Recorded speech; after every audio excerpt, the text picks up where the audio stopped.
If I had to pick just one adjective to describe my book, I would choose adventurous.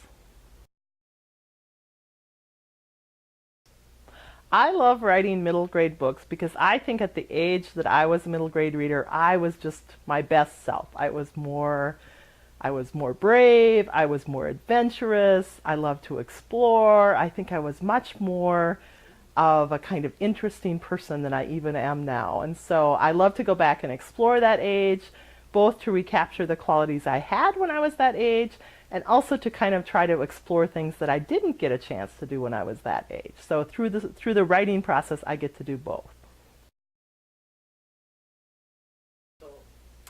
When I was 10, I read pretty much everything I could get my hands on. I was absolutely one of those kids who read the cereal box or read the shampoo bottle in the shower. But I also loved to read books. I had books everywhere in my room. I would go to the library and check out books, both at school and the public library. There was a whole shelf of grown-up books in the living room, and my mom didn't put any of those off bounds. We were allowed to go and read those if we wanted, so I was reading the grown-up books. But I also loved to read kids' books. I was reading the old books that my mom had when she was a girl.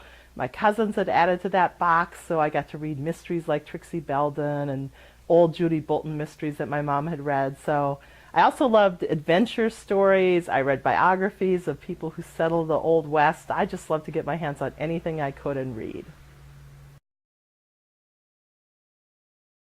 What I hope middle grade readers will like about my book is that I set up a story where kids get to take action and kids get to have the adventures. There are adults, but I try to get the adults out of the way when I can.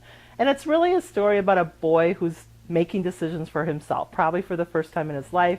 He's choosing where he wants to go, who he wants to be, what he's going to do. He makes big mistakes, but he owns them. And that's part of the fun of the story, I hope, is that there's a lot of adventure, there's a lot of things that happen. And I love that sense of kids getting to make their own world. When I was in junior high, for me, not middle grade, I wanted to be in a play. And so the community theater was doing The Wizard of Oz, and I loved that movie, so I decided to try out. And I was really proud of myself when I got chosen to be a Munchkin. I thought that was such a great declaration of how talented I was as a singer, until I realized that all of the Munchkin singers had really, really funny voices. And it kind of made me self-aware. It was like, wait a minute, if all the other Munchkins sound really strange and funny when they sing, I probably sound strange and funny when I sing. So I was suddenly very self-conscious. And then I had a solo because I was the Munchkin coroner.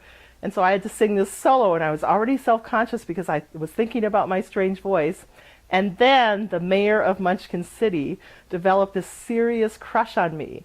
And as the coroner, when my time came for the solo, I had this little notebook, and I was supposed to flip open my notebook, and then as I sang my solo, pretend I was reading from the notebook. And the problem was that the mayor would steal my little notebook before every performance and write a love note in there. So when I would flip it open and go to do my solo, I would look down and there would be this love note there, and it would just totally throw me off. I have no idea what I looked like from the audience. I'm sure that my face was really not at all what it was supposed to be, but that was a really kind of embarrassing moment for me.